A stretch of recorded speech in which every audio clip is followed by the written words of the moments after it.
Welcome to my stream of consciousness on the Gilded Age Season 3 premiere.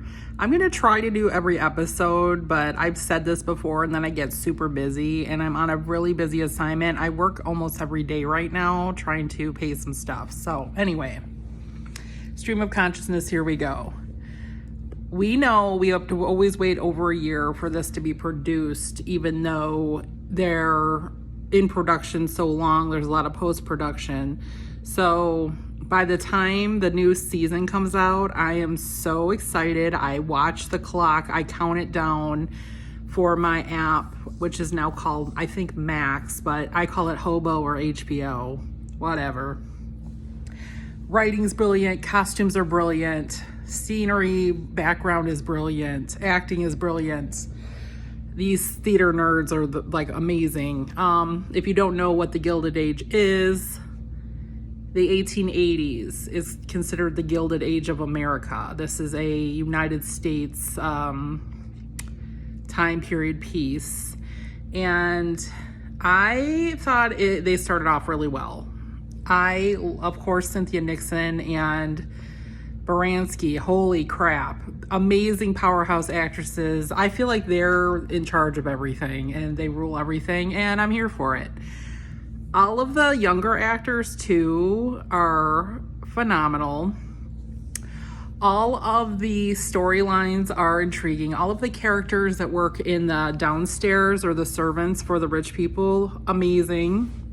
I like that there's little mini storylines always happening. I like that there's African American history involved. I like that there's New York City and American history involved. I like that there's real people mentioned that were around back then, real inventions, everything historical. I love history and I'm very historical and I love anything like studying history. So anyways, this just pushes all my buttons.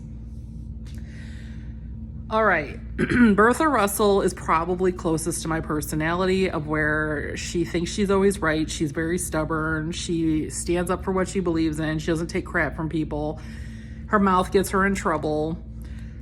Like, the confidence is up there and I love it, but like sometimes she's like a little bit much, and I think she's getting on her husband's effing nerves, and I totally understand that, because back then when you were a woman, the husband was in charge and you weren't really a team. They kind of are, and I think they're kind of ahead of their time. Okay, so storyline wise, I watched the first episode twice, and let me tell you, I'm still in shock, clutch my pearls, about Mrs. Fane, Aurora Fane's husband, coming home from work late. And he's like, I've been seeing somebody for a while. Say what? Say what? Say what? Okay, I thought they were so good together, so cute together.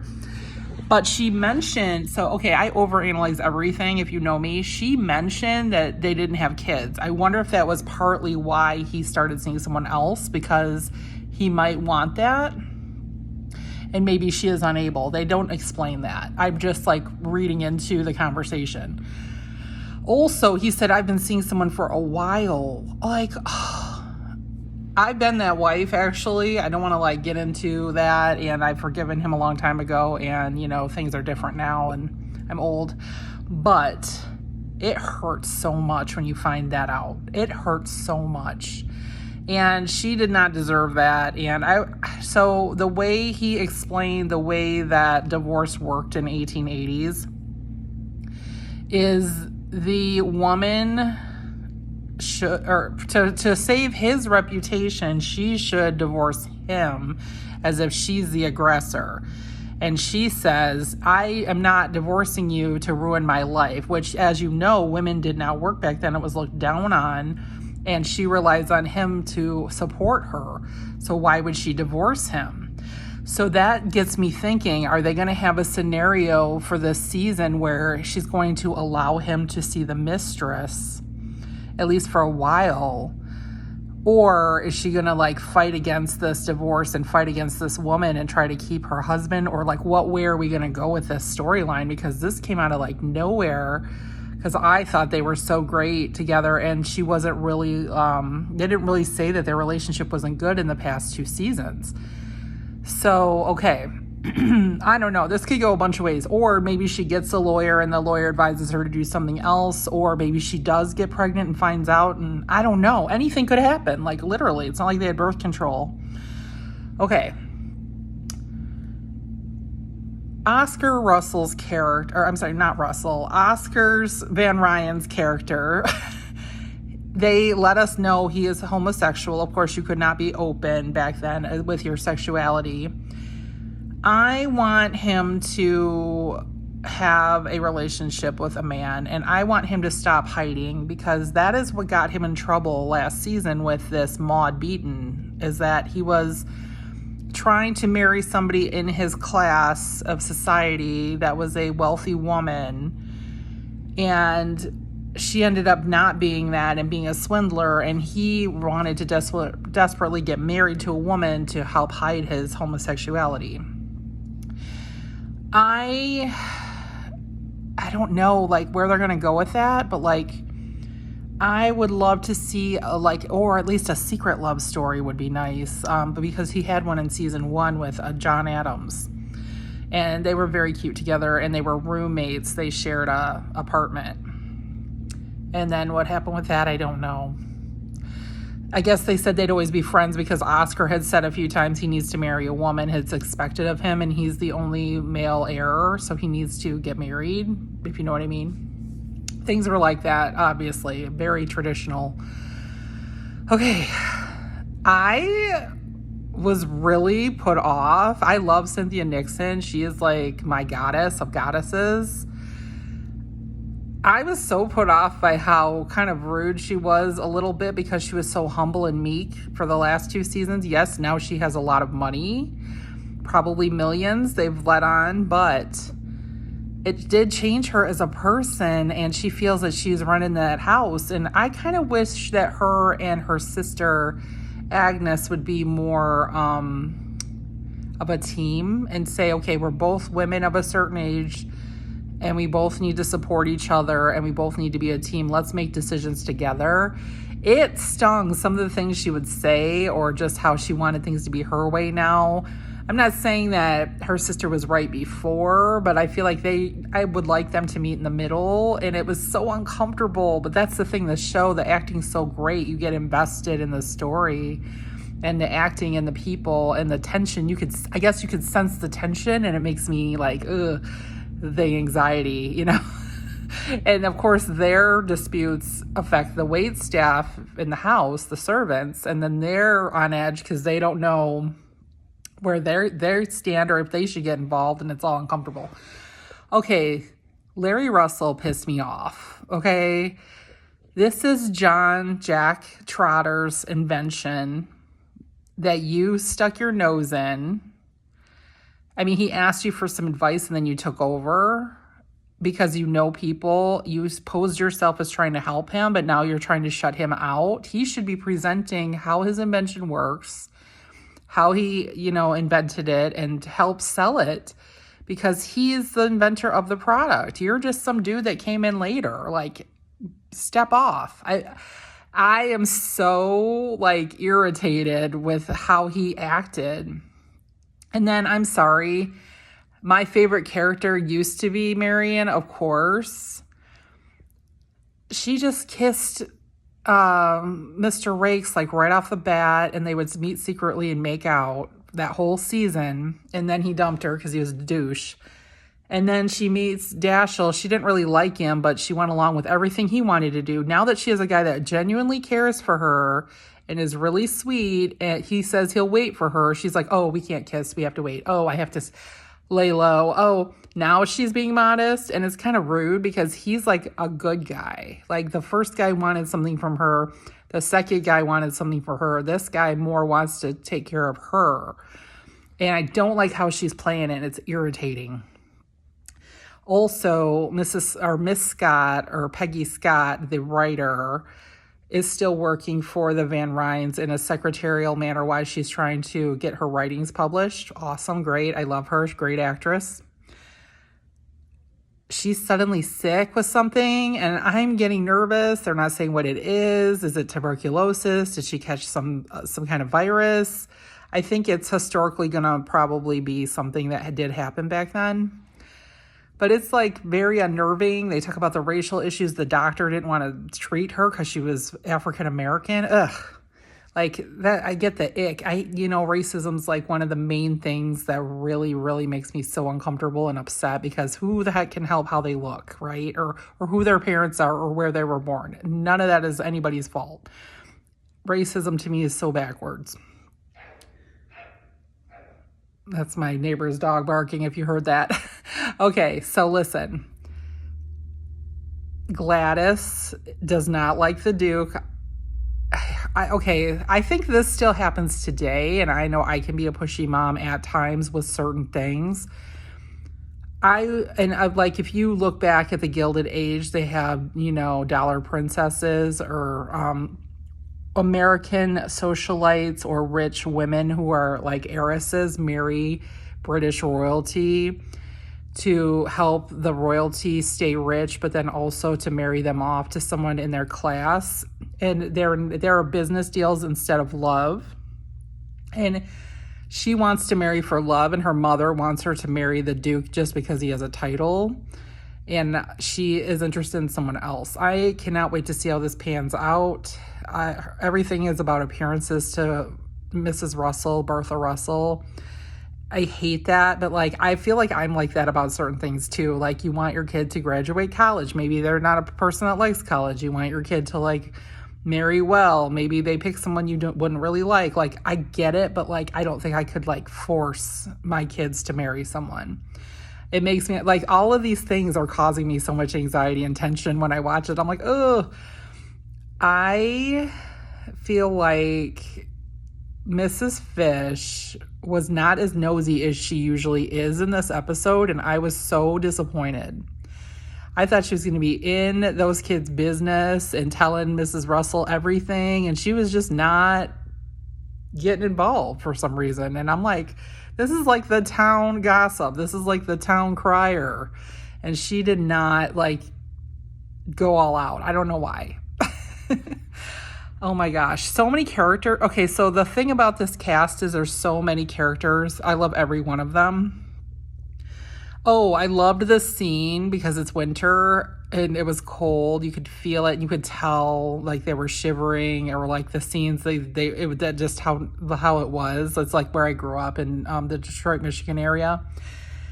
How the Peggy Scott's family were all like slipping and sliding, walking down the stairs of their apartment to get outside, and they were like laughing and slipping and sliding. And I loved that moment because like they're all getting along better now, and they're like trying to heal their relationship, and it's going well. I love that part. I have to say that scene was really good. Not that all the scenes weren't really good, because they were. And this has been driving me crazy. Maud Beaton. Is he going to run into her in Newport, or is she going to like pop up this season and he's going to like get her jailed for stealing the money? Will he get it back somehow, or some of it? Or I don't know, like that.